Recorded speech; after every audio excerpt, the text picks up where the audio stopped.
What really happened that February night in 2020, the night that Sarah Boone murdered Jorge Torres? There seem to be two main theories, schools of thought, and I think they're both viable.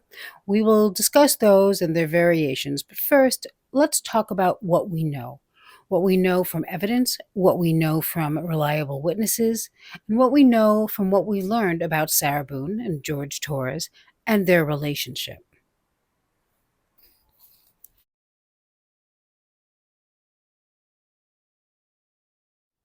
The night of February 23rd, 2020, Jorge Torres sustained injuries that the medical examiner said may have been caused by a beating or a struggle.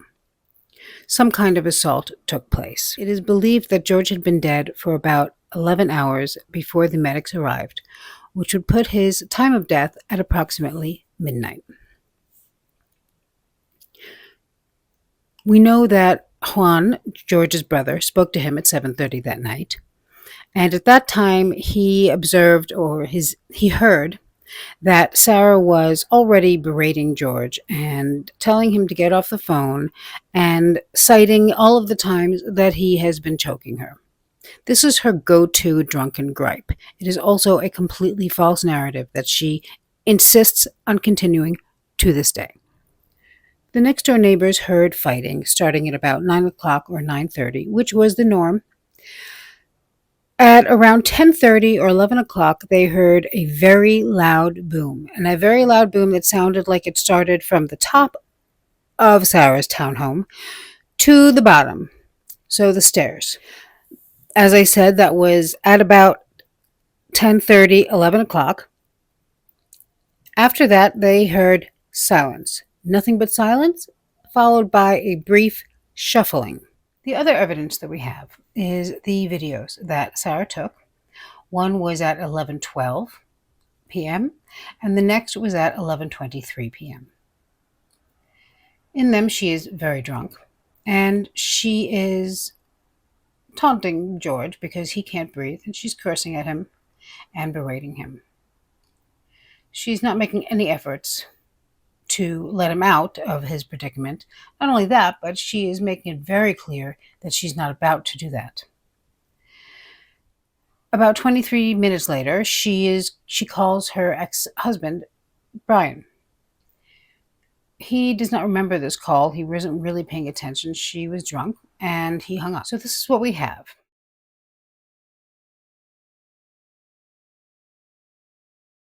Along with what we know about the relationship, what we've seen in Sarah's home videos. And what we've seen in her home videos is that Sarah gets drunk. She becomes very angry at George for things that we have no proof actually happened. And George generally is, well, not generally, always is appeasing her. He's trying to apologize. He is trying to make the situation better. He never strikes her. He never yells at her. He never seems to get angry.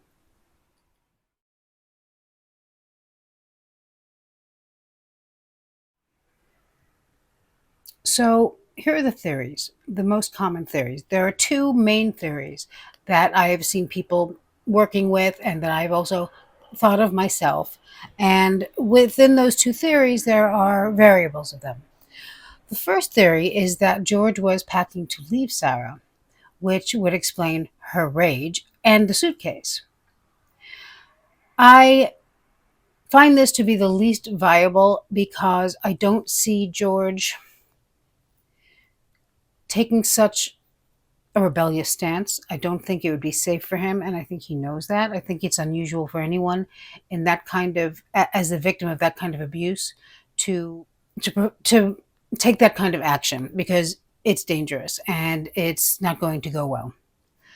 So I don't think that's how that particular scenario took place. I do, however, think that it is possible that Sarah took the suitcase out because, just in case we have to say this, there was no hide and seek. Just the end. That suitcase was all the way in the back of the closet, like Sarah said it was. You know, there was no giving away clothes or cleaning the closet because she was sick of looking at her son's clothes. None of that. So, but obviously the suitcase came out at some point.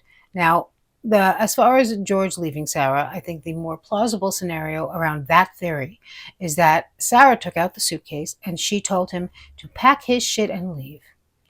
And George, who normally would start apologizing and begging her not to do this and telling her he loves her, had finally, maybe, possibly, reached his limit and said, okay, good.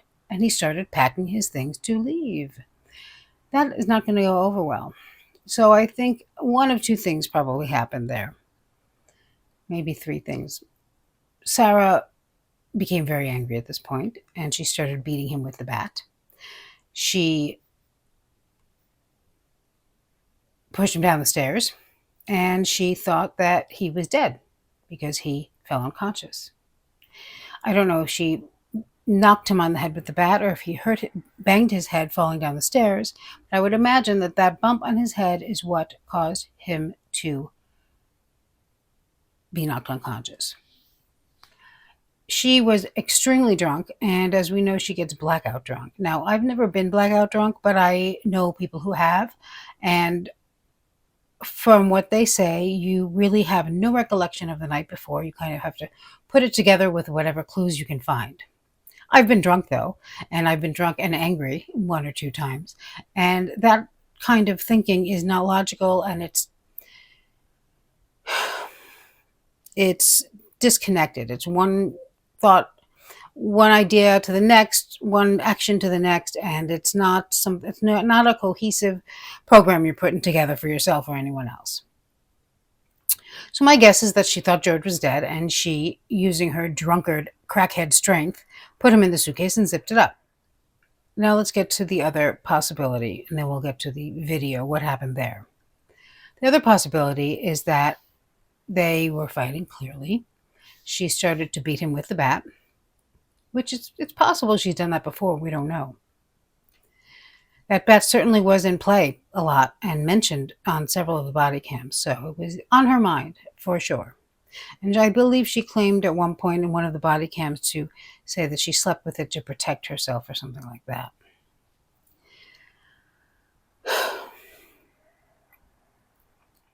I believe they were fighting. I believe she beat him with the bat. I believe she threw him down the stairs. And like in the other scenario, she either knocked him unconscious with the bat or he fell unconscious during the fall down the stairs, at which point she thought that he was dead. She may have just thought he passed out. I don't know. But again, used her drunkard crackhead strength to put him in the suitcase and zip it up. Now at this time, so we're at the same state of events for either scenario. He's in the suitcase. It's also possible that she beat him into the suitcase, but it is possible, but I somehow think that he was passed out before that video started. I think that she was sitting in the living room, enjoying the fact that she did not have to share the rest of the wood bridge with anyone, and basking in her drunken glory.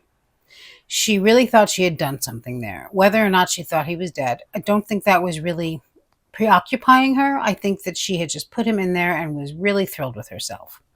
She was sitting there drinking her Woodbridge, and he came too. And that's when Sarah started filming, because that's what Sarah loves to do.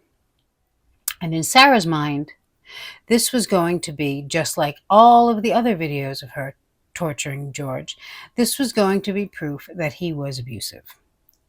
Because in the video, she says, "This is how I feel when you choke me. This is how I feel when you cheat on me." And to Sarah, that is proof positive that he has choked her and cheated on her. When she heard George's voice coming from the suitcase, she was not relieved because he's obviously alive. She probably had forgotten by then that she even had thought he was dead. She immediately switched into the next mode, which was torture and film. She was, if anything, she was thrilled because she had a little more time to torture him. A little more interaction there. All the while being able to drink the rest of the wine alone, because I think that's really pretty important to her, as we've seen from the video where she's berating him for drinking the vodka. Now, we don't know what went on after she stopped recording the video in those 20 or so minutes. My guess is a little more of that, a little more of you should shut the F up. And she eventually went upstairs to call Brian. Now, at this point, I would imagine that since George did not live much longer than this, according to the medical examiner, he was probably already had fallen silent. Perfect time for Sarah to go make a call because Sarah does not like to be sitting around without a peep, as we know. So she went upstairs to call Brian, as she does in these situations. She's always trying to flee to his house for whatever the reason is. And I would just like to say that one of the many, many, many things that show how full of lies Sarah's stories are is that if George were jealous, if he were possessive, if he were a belligerent drunk, Sarah would not be able to flee to Brian's house without George showing up there not long after. There is no way that an abusive, jealous, drunk spouse, partner, is not going to follow you to wherever you flee, particularly if it is your ex's house. Had he had these qualities, every time that she would flee to Brian's house, he would show up with that bat. He never did. She would flee there. She would, I'm sure, go over her usual narrative, ruin everyone's night over there, and then pass out. And I think that had Brian still been falling for this, because he had told the detectives about this and that he had stopped allowing it because he realized that, he stopped believing her. And he said that one of the last times that, or last few times or whatever, I think he's the last, a particular time that he said, that he cited, that she had called and wanted to flee. She was scared and he just didn't believe her and he said no. And she, the next day, had forgotten all about it. She was fine. They were fine. So I think that what would have happened this night if Brian had let her come over is she would have gone over. By now, I think she's long forgotten everything that transpired there.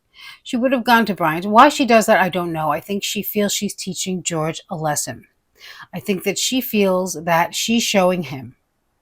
So she goes to Brian. She thinks that he's, going to be upset or miss her. Or, she's got this drunk bravado nonsense going on where she thinks she's really making a point.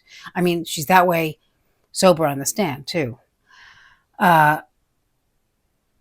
So she would have gone to Brian's. She would have passed out eventually. She would have woken up the next day and gone back to her townhome and found the suitcase and, all forgotten about the video still. The rest wouldn't have been all that different. Then she passed out, or as she would say it, fell asleep or hit the bed. I don't think that it was intentional. I don't think that she had her compos mentis enough to know that he was going to die. But I personally feel that it is much worse that she just didn't care. She just didn't think about it. She was that drunk. She's that stupid. And she's that cruel. That George's life meant so little to her that she wasn't purposely trying to snuff it out or keep him alive. He just happened to die. I believe that the next morning she woke up not that much earlier than she said, and maybe not earlier at all. I don't think there was a lot of setup or planning. I think that the puzzle and the paintings were already done by George and her son in the weeks before. So they were already in place for the backdrop of the story that she came up with. Now, the story had to involve the suitcase because she couldn't take him out of the suitcase. This much she knew. Because then how would she explain any of that? That he was dead, that he is asphyxiated, I think she knows enough to know that a medical examiner might know that he was in a confined space. So she had to explain the suitcase. She had to leave him in the suitcase, or at least leave the suitcase in the scenario and explain that.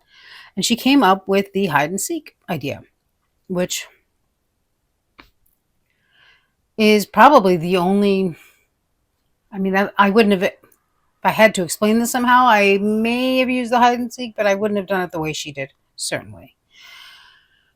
All of the possible scenarios that you can come up with to excuse why the man was in a suitcase are ridiculous, but they didn't have to be as ridiculous as tag and seek. So this was the story that she came up with. She was ready with it on the 911. The second that the dispatch answers the phone, she's screaming that they were playing. She doesn't know what happened. Maybe he had an aneurysm. She doesn't think he suffocated, though. That seems highly implausible. So they come, and we know the rest. I don't think that she was consciously trying to get Brian to help her with the body.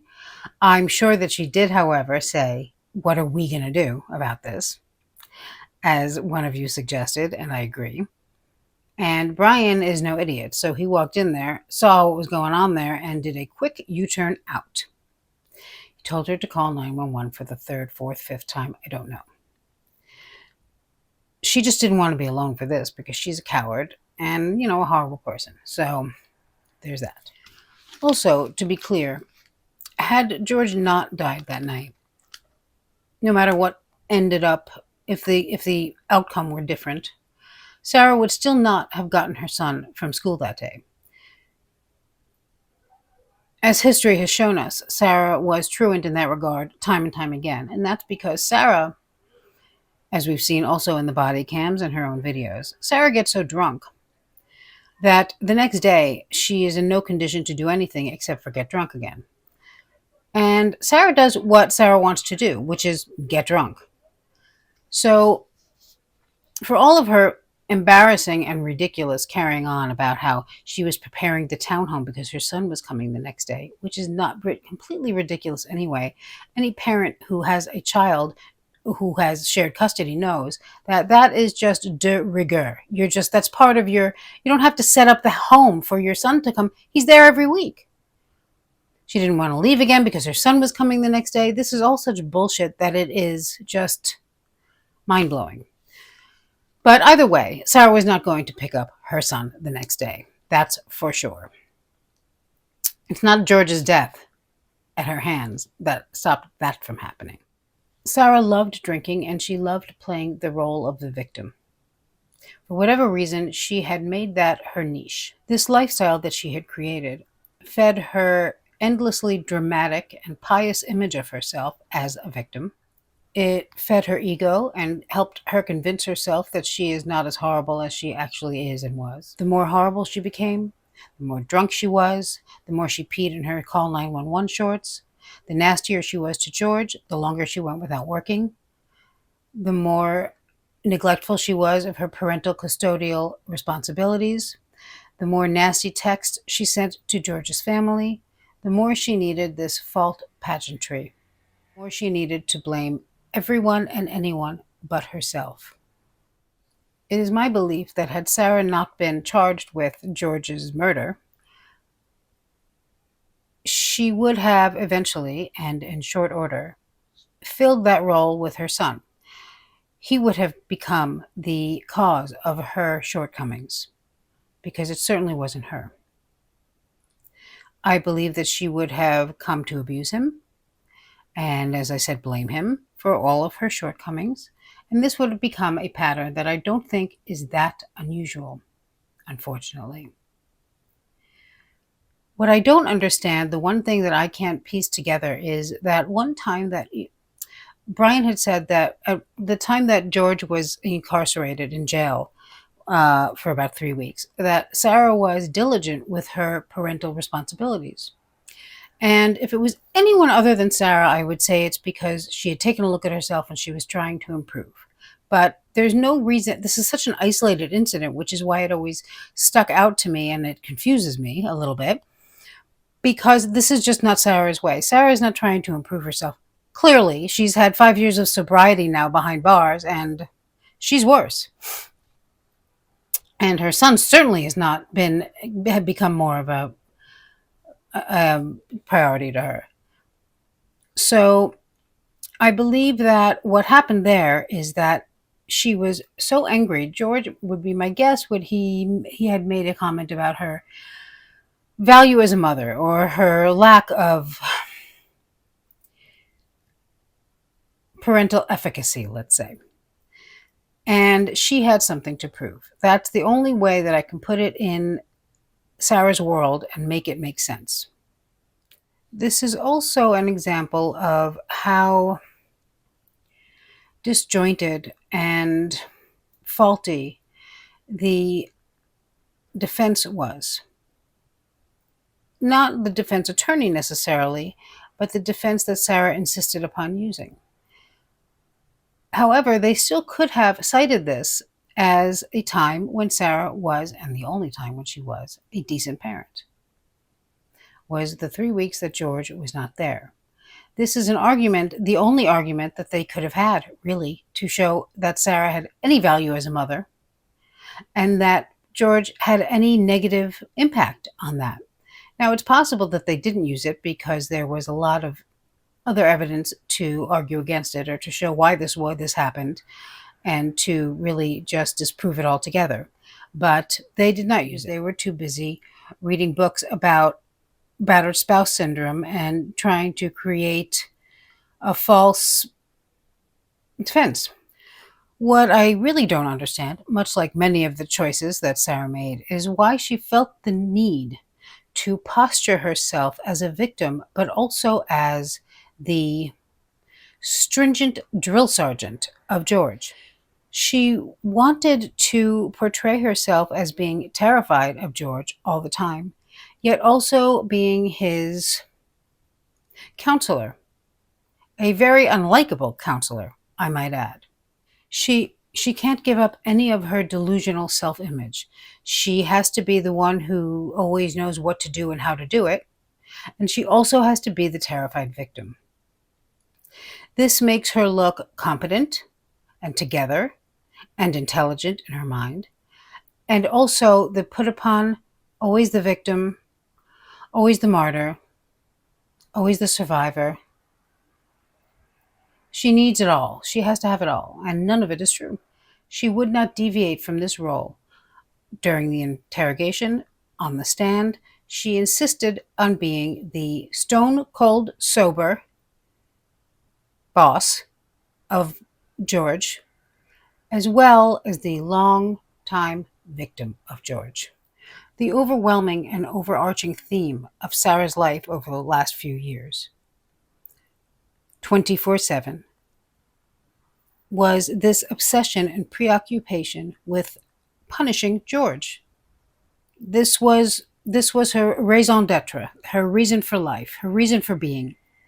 She punished George for her own insecurity, for her own shortcomings. And as she punished George, she placed herself under the halo of a perpetual victim. She sees victimhood as a shield from all fault. And we all know that Sarah has no fault. She does not do anything wrong, ever. Human beings are generally forgiving when someone has been victimized. And she does not hold herself accountable for anything at all. Possibly Sarah's most terrifying quality is her lack of self-reflection and her inability to look within. I suppose that she convinced herself, only herself, with her lies and her false narrative. And as we see, that is a very slippery slope. But for Sarah, it was better than facing any of the truth. She just could not admit having any fault, making any mistakes. And again, I think that is a very dangerous person. Let me know if you have any theories, what you think of those, what you think of maybe those, but with slightly different themes around them or slightly different angles. Thank you for watching, and I will talk to you soon. Bye.